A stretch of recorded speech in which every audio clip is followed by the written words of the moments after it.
नमस्कार, बहुत स्वागत है आप सभी का। आप देख रहे हैं हमारा खास कार्यक्रम देवभूमि। आपके साथ मैं हूं मनीषा शर्मा। तमाम खबरों की तरफ रुख कर लेते हैं। इसी बीच एक बड़ी जानकारी सबसे पहले आप तक साझा करें, वो ये कि विधि विधान के साथ बद्रीनाथ धाम के कपाट खोल दिए गए हैं। 25 क्विंटल फूलों के साथ बाकायदा बद्रीनाथ धाम को सजाया गया। सुबह 6:15 पर मंत्रोच्चारण के साथ विधि विधान के साथ कपाटों को खोला गया। हालांकि सीएम धामी ने बद्रीनाथ धाम में हर बार की तरह पहली पूजा की। चारधाम यात्रा की शुरुआत हो चुकी है। केदारनाथ के बाद अब चमोली जिले में बद्रीनाथ धाम के कपाट खोल दिए गए हैं। भगवान बद्री विशाल ने 149 दिन बाद भक्तों को दर्शन दिए हैं। जहां सीएम पुष्कर सिंह धामी की मौजूदगी में भगवान बद्रीनाथ के मंदिर का विशाल कपाट खोला गया, तो सुबह करीब 6 बजे पूरे विधि विधान के साथ हजारों भक्तों के सामने जब बद्रीनाथ धाम के कपाट खुले तो फिर पूरा आसमान भगवान बद्री विशाल के जयकारों से गूंज उठा। इस मौके पर बद्रीनाथ मंदिर को करीब 25 क्विंटल फूलों के साथ सजाया गया, जिससे धाम की छटा देखते ही बन रही है। पहली बार भगवान बद्री विशाल के मंदिर में फूलों से ओम लक्ष्मीपति नमो लिखा गया है। साथ ही साथ जय श्री बद्री नारायण और बैकुंठाय नमो भी लिखा गया है। अब बद्रीनाथ धाम के कपाट खोले जाने के साथ ही उत्तराखंड की चारधाम यात्रा पूरी तरीके से सुचारू हो गई है। सबसे पहले 19 अप्रैल को अक्षय तृतीया के खास मौके पर यमुनोत्री और गंगोत्री धाम के कपाट खोल दिए गए थे। फिर 22 अप्रैल को यानी कल केदारनाथ धाम के कपाट भी खोले गए और इसके साथ ही अब आस्था, भक्ति और श्रद्धा से जुड़ा चारधाम यात्रा का आगाज भी हो गया है। तो आज सुबह 6:15 पर बद्री विशाल के दर्शन करते हुए लोग नजर आए और बद्रीनाथ धाम के कपाटों के साथ खुलते ही चारधाम यात्रा का भी आगाज हो गया है। तो वहीं बद्रीनाथ धाम में उमड़ा आस्था का सैलाब, जयकारों से गूंजा मंदिर परिसर। पहले दिन ही जुटे हजारों श्रद्धालु। हालांकि धाम में भक्ति का माहौल, श्रद्धा का माहौल भी नजर आया। प्रशासन ने कड़े सुरक्षा इंतजाम किए हुए हैं, उसकी भी तस्वीरें आई। बद्रीनाथ धाम में भक्तों का उत्साह बढ़ रहा है, जोश बढ़ रहा है और उसी जोश और उत्साह और उमंग के साथ बद्रीनाथ के दर्शन के लिए श्रद्धालु पहुंच रहे हैं। सर्दी भी है, लेकिन उसके बावजूद भी सर्दी का कोई प्रभाव लोगों की आस्था पर या लोगों की श्रद्धा पर पड़ता हुआ नजर नहीं आ रहा है। आज जब सीएम पुष्कर सिंह धामी यहाँ पर पहुंचे तो उनकी ओर से पूजा अर्चना यहाँ पर की गई। पहली पूजा उनकी ओर से की गई और इस दौरान जो हजारों की संख्या में यहाँ पर श्रद्धालु खड़े थे बद्री विशाल के दर्शन के लिए, उनकी ओर से भी दर्शन किए गए। बद्री धाम में आस्था का सैलाब आज उमड़ा है और आज चूंकि बद्रीनाथ धाम के कपाट खोल दिए गए, इसी के साथ चारों धामों के खुल जाने के साथ चारधाम यात्रा पूरी तरीके से सुचारू है। धाम में भक्ति का माहौल दिखा। अक्षय तृतीया के मौके पर गंगोत्री और यमुनोत्री धाम के कपाट खोले गए थे। कल केदारनाथ धाम के कपाट और आज बद्री विशाल के कपाट खोल दिए गए। आज भगवान बद्री विशाल के कपाट खुलने के साथ ही पूरी तरह से विधिवत रूप से चारधाम यात्रा प्रारंभ हो गई है और चारों धामों के आशीर्वाद से, भगवान बद्री विशाल की कृपा से चारधाम यात्रा अच्छी हो, सभी के लिए यात्रा अच्छी हो, सरल हो, सुरक्षित हो और हर दृष्टि से यात्रा के नियमों का पालन भी हो और भक्तों में बड़ा उत्साह है। हम सभी का स्वागत करते हैं, सबका अभिनंदन करते हैं बाबा के दरबार में। तो चारधाम यात्रा की शुरुआत हो चुकी है, लेकिन इसके रिकॉर्ड रजिस्ट्रेशन अब तक हुए हैं। अब तक ग्राफिक्स के जरिए आपको आसान शब्दों में बताते हैं कि कितने रजिस्ट्रेशन किसके लिए हुए हैं। अब तक कुल 18 लाख से ज्यादा रजिस्ट्रेशन हो चुके हैं। केदारनाथ धाम को जाने के लिए श्रद्धालुओं की ओर से जो रजिस्ट्रेशन करवाए गए हैं, पंजीकरण करवाए गए हैं, उसका आंकड़ा है 5,96,000, यानी करीब 6 लाख श्रद्धालुओं ने दर्शन के लिए केदारनाथ के रजिस्ट्रेशन करवाए हैं। बद्रीनाथ पर आइए। बद्रीनाथ के लिए, बद्री विशाल के दर्शन के लिए 5,10,000 श्रद्धालुओं ने पंजीकरण करवाया है, रजिस्ट्रेशन करवाया है। गंगोत्री धाम में दर्शन के लिए 3,06,000, जबकि यमुनोत्री धाम में दर्शन के लिए 2,98,000, यानी कि मोटे तौर पर अगर देखें तो करीब 3 लाख श्रद्धालुओं ने यहाँ पर दर्शन के लिए रजिस्ट्रेशन करवा लिया है। तो यमुनोत्री, गंगोत्री, बद्रीनाथ और केदारनाथ धाम, इन चारों धामों की जो शुरुआत है वो हो चुकी है। आगाज चारधाम यात्रा का हो चुका है। आस्था के चार धाम जिनका हम लगातार बार बार जिक्र कर रहे हैं। केदारनाथ सबसे पहला, समुद्र तल से ऊंचाई 11,755 फीट है। केदारनाथ का रास्ता सबसे मुश्किल और कठिन माना जाता है। यात्रा से पहले अपना चेकअप जरूर करवाएं और अगर कोई शारीरिक दिक्कत अंदर से महसूस हो रही है तो यात्रा करने से बचें। गंगोत्री पर आते हैं। गंगोत्री में समुद्र तल से ऊंचाई 11,204 फीट है। तीर्थयात्री आसानी से यहां पर पहुंच सकते हैं, उतनी मुश्किल नहीं आती है। चढ़ाई नहीं, सीधा समतल रास्ता है और ज्यादा ऊंचाई पर आपको जाना नहीं पड़ेगा। यमुनोत्री पर आइए। यमुनोत्री धाम जाने के लिए इसका जो ऊंचाई है समुद्र तल से वो है 10,808 फीट। घोड़े खच्चरों से यात्रा में आसानी होती है। सर्दियों में जबरदस्त बर्फबारी यहाँ पर दर्ज की जाती है, जो कि बर्फबारी एक बड़ी चुनौती श्रद्धालुओं के लिए बन सकती है। बद्रीनाथ में समुद्र तल से बद्रीनाथ की ऊंचाई 10,800 फीट है। गढ़वाल हिमालय में अलकनंदा नदी के तट पर ये स्थित है, मौजूद है। ऋषिकेश से सड़क मार्ग से पहुंच सकते हैं, तो ये भी एक उतना कठिन रास्ता नहीं है। हरिवंश का रुख कर लेते हैं, मेरे साथ मेरे सहयोगी जुड़े हुए हैं। हरिवंश, चूंकि आज केदारनाथ, बद्रीनाथ, यमुनोत्री और गंगोत्री धाम के कपाट के साथ ही पूरी तरीके से कहा जा सकता है कि सुचारू रूप से ये यात्रा शुरू हो चुकी है। फिलहाल किस तरह का जोश लोगों में नजर आ रहा है? रजिस्ट्रेशन देखकर तो लगता है कि लोग इस बार सारे रिकॉर्ड तोड़ने वाले हैं। आज बिल्कुल देखिए, आज बद्रीनाथ के कपाट जो है खुल गए हैं। 6:15 पर कपाट खुले। मुख्यमंत्री पुष्कर सिंह धामी वहां पर पहुंचे और विधि विधान से वहां पर पूजा की गई। अब चारों धामों के जो है कपाट खुल चुके हैं। भारी तादाद में लगातार श्रद्धालु पहुंचे अन्य राज्य से। अब देखने वाली बात ये होती है कि कितनी भारी तादाद में और श्रद्धालु वहां पर पहुंचेंगे, क्योंकि लगातार रात भर से ही लोग बाग लाइनों में लग जाते हैं और जो ठंडी जमीन है वहां पर उस पर नंगे पैर खड़े होना ये उनकी भक्ति को और उनकी श्रद्धा को दर्शाता है। लगातार जो कभी उत्तराखंड लोग आए नहीं है और वो लगातार ऐसे पर्वतीय क्षेत्रों में बर्फबारी के बीच में अपनी भक्ति को जो है वहां पर दिखाने वहां पर पहुंचते हैं। और जिस तरह से बम बम भोले के वहां पर नारे लग रहे हैं, हेलीकॉप्टर से पुष्प वर्षा वहां पर लगातार की जा रही है।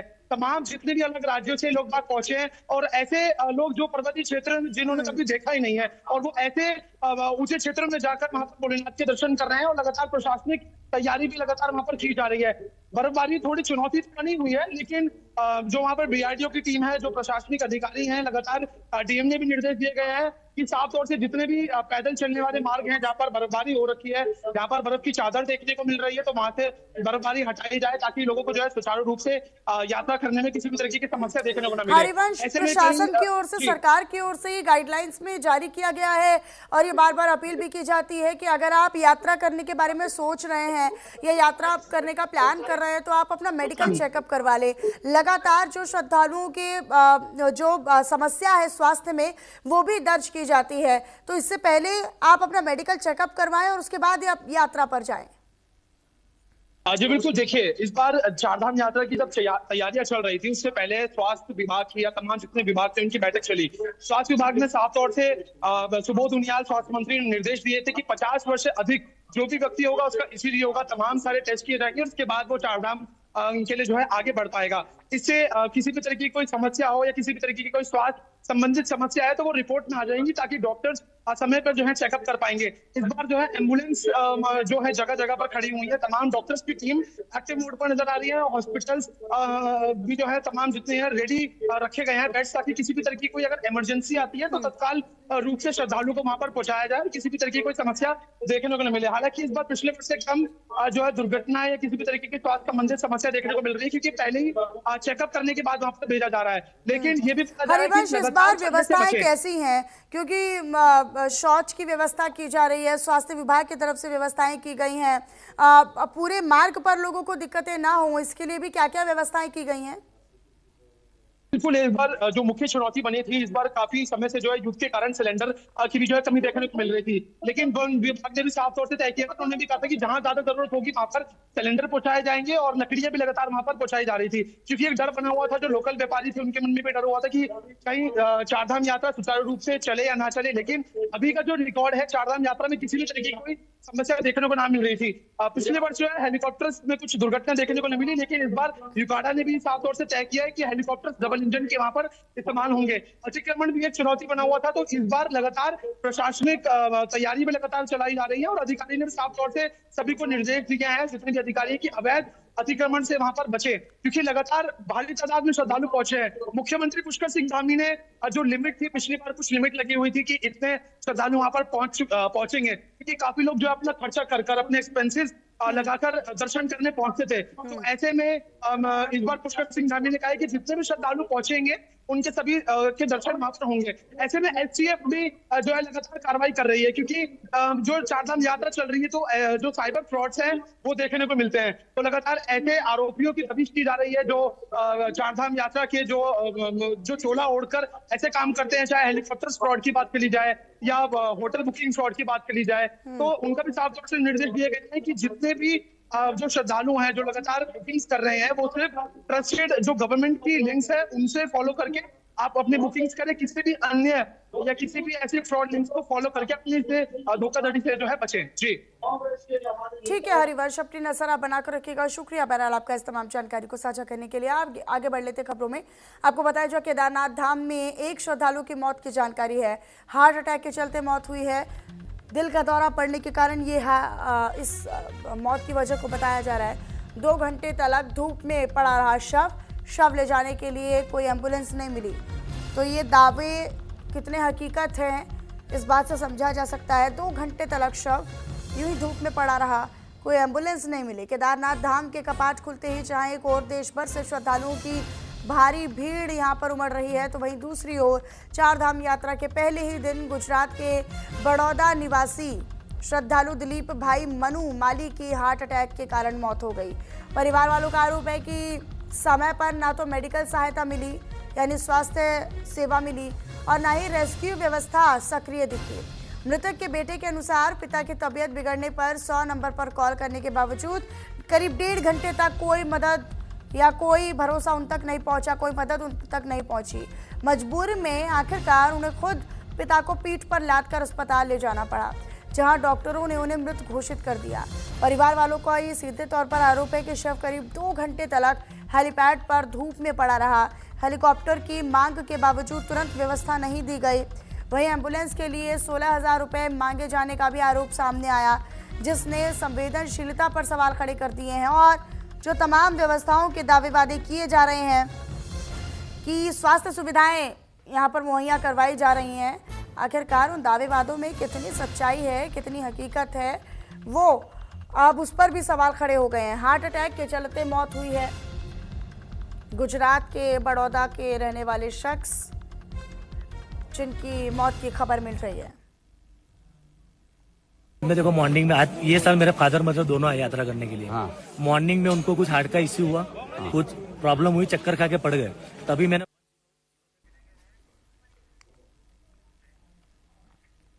चलिए खबरों में आगे रुक कर लेते हैं। यात्रा सीजन में भीड़ भाड़ बढ़ने के चलते हरिद्वार में जिला प्रशासन मनसा देवी मंदिर और मुख्य बाजार के आसपास यात्रियों की सुरक्षा को लेकर सतर्क है।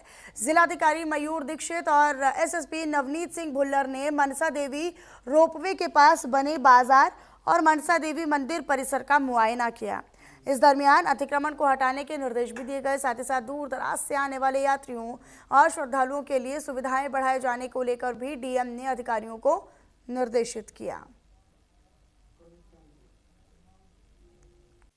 जो मनसा देवी का जहाँ से हमारा ट्रॉली का रास्ता है, ब्रह्मपुरी का रास्ता है, इसके साथ ही रेलवे पटरी के आसपास जो मार्केट एरिया है, वहाँ पर आज कप्तान साहब के साथ मेरे द्वारा निरीक्षण किया गया है। वहाँ पर आने वाले कांवड़ यात्रा को देखते हुए क्या क्या कार्य किए जाने हैं, साथ ही कुंभ को देखते हुए जो अतिक्रमण हटाया जाना है उसकी चिन्हीकरण भी किया गया है। साथ ही कई वहाँ पर स्थानीय व्यापारियों से वार्ता की गई है, उनकी जो समस्या है उसको भी सुना गया है। आने वाले समय में और भी वृहद निरीक्षण ऐसे किए जाएंगे जिससे कि मेला एरिया जो है कुंभ मेले का वो हमारा अतिक्रमण मुक्त रहे, और साथ ही जो सुविधाएं अभी जो निर्माण कार्य कुंभ के चल रहे हैं या अन्य सीवर के आदि के चल रहे हैं उसमें सभी डिपार्टमेंट्स आपस में कोऑर्डिनेशन से काम करें।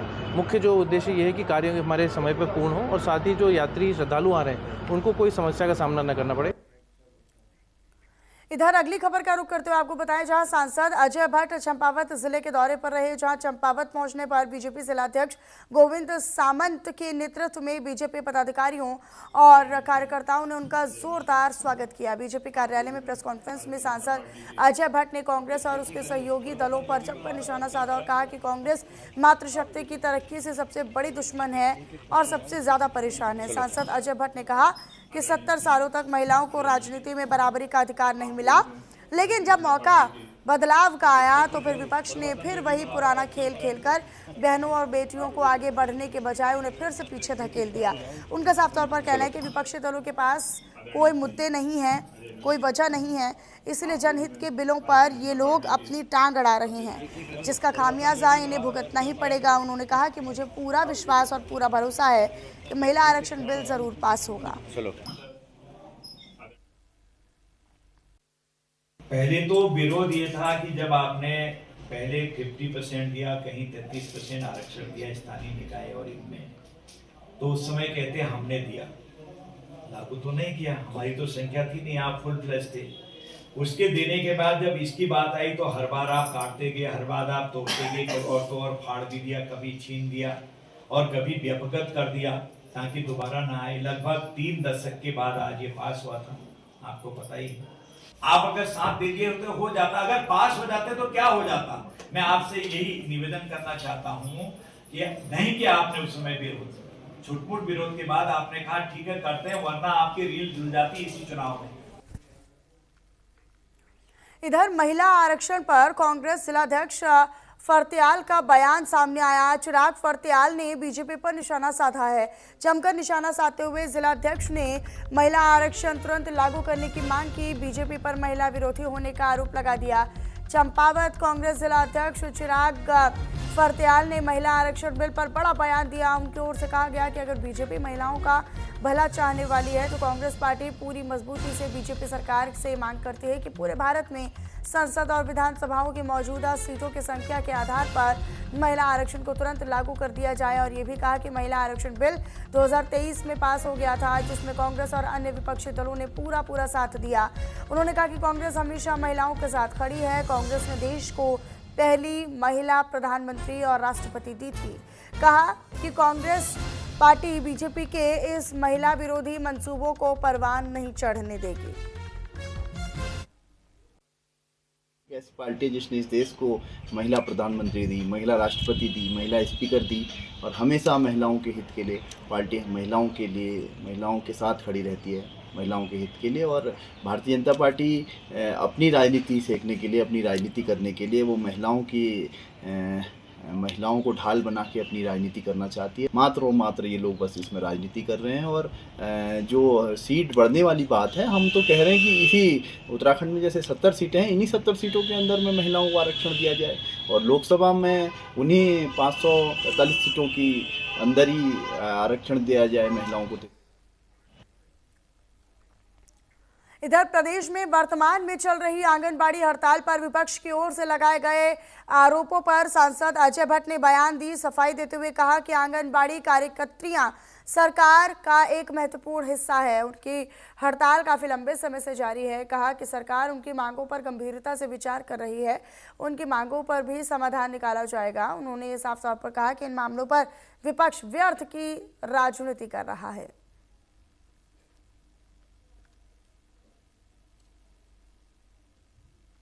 आंगनबाड़ी आंदोलन लंबे समय से चल रहा है, क्योंकि उसके लिए भी अगर आंगनबाड़ी एक्ट पढ़ेंगे, कुछ और चीजें मेरा आज बोलना उचित नहीं है, अवसर आएगा। उनकी मानदेय पहले तो बढ़ाए हैं, वो हमारी रीढ़ हैं, बहुत सारे काम कर रहे हैं, उनके लिए भी सरकार के जेहन में है कि कैसे क्या किया जाएगा, विचार चल रहा है उसमें। चूंकि वो सेवा भाव से आंगनबाड़ी कार्यकर्ती उस समय बनाई गई थी, आते वो व्यवसाय पर हमारा केंद्रित होते जा रहा है। तो जब आ रहा है तो अच्छी बात है, उसके लिए भी भविष्य में आज नहीं तो कल कोई ना कोई डिसीजन अवश्य होगा।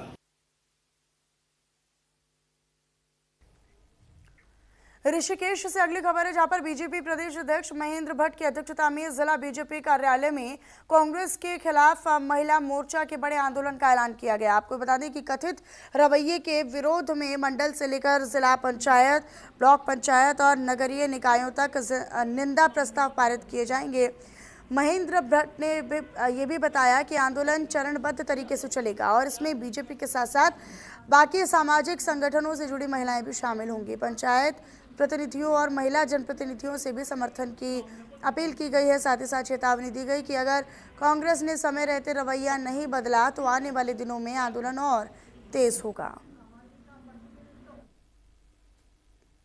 24 तारीख को देहरादून के अंदर हजारों की संख्या में बहनों का एक बड़ा प्रदर्शन करने वाले हैं और ये मैसेज हम देंगे कि कांग्रेस बहनों के आरक्षण के पक्ष में नहीं है, उसे लागू कराने के पक्ष में नहीं है और बहनों में आक्रोश व्यापक रूप से।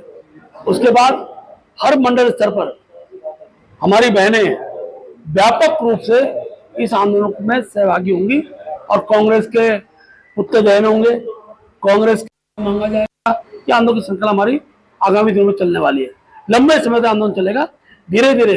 केवल भाजपा ही नहीं, हर सामाजिक संगठन की बहनें, पंचायत क्षेत्र की बहनें, ये सब लोग इस आंदोलन की भागीदारी बने। नारी शक्ति वंदन अधिनियम 2023 जो कि पारित हो चुका था, उसमें संशोधन कर करके इसको अभी 2029 से लागू करने की जो स्पष्ट और साफ नियत की जो मंशा थी हमारी सरकार की, उसको विपक्ष ने बिल गिरा करके अपने ताबूत में आखिरी कील भी गाड़ दी है। अब कांग्रेस का महिला विरोधी चेहरा हर किसी के सामने आ गया है कि ये ऊपर से दिखते कुछ है और अंदर से कुछ है। ये हमेशा से सदैव से ही महिला विरोधी रहे हैं। 3 दशकों तक यह बिल, लगभग 27 साल तक यह बिल जो है संसद के दोनों सदनों में लंबित पड़ा रहा। 2023 में जब भारी बहुमत से हमारी सरकार आई तो इन्होंने इसको पारित करा, साथ दिया, लेकिन अब जब इसको लागू करने की बात आई तो इसको इन्होंने उत्तर दक्षिण इस सब में बांट दिया। तो वही देश में जनगणना प्रक्रिया को ज्यादा पारदर्शी, सरल बनाने की दिशा में एक महत्वपूर्ण पहल के रूप में 16वीं जनगणना में पहली बार स्वगणना की सुविधा लागू की जा रही है और इसी क्रम में जनपद पौड़ी में विभिन्न विभागों के कार्मिकों को डिजिटल माध्यम से जनगणना प्रक्रिया से जोड़ने के लिए पुलिस लाइन सभागार में एक विशेष प्रशिक्षण कार्यशाला यानी एक ट्रेनिंग वर्कशॉप का आयोजन किया गया। इस कार्यशाला में अपर पुलिस अधीक्षक और एडिशनल DIO की मौजूदगी में पुलिस लाइन के 110 पुलिस कर्मियों और अधिकारियों को स्वयं गणना का प्रशिक्षण यानी उनको ट्रेनिंग और जिला सूचना विज्ञान अधिकारी हेमंत काला की ओर से प्रदान किया गया। साथ ही साथ आपको बताते चले कि हर एक परिवार या हर एक व्यक्ति को खुद अपनी जनसांख्यिकीय जानकारी दर्ज करने की प्रक्रिया, लॉगिन करना, रजिस्ट्रेशन करना, यूनिक ID जनरेट करना, OTP आधारित सत्यापन देना, डेटा की गोपनीयता जैसे महत्वपूर्ण तकनीकी बिंदुओं की जानकारी इस वर्कशॉप में दी गई। ये जागरूकता के लिए कि जनगणना 2027 के बारे में थोड़ी और डिटेल्स में और सेल्फ एनुमरेशन, स्व जनगणना जो एक बहुत क्रूशल, बहुत इम्पॉर्टेंट पार्ट है इसके लिए। स्व जनगणना का जो भी आपका टाइम लिमिट है वो है 10 से 24 अप्रैल 2026 के बीच। और चलिए फिलहाल इन्हीं तमाम खबरों के साथ इस बुलेटिन में इतना ही। नमस्कार।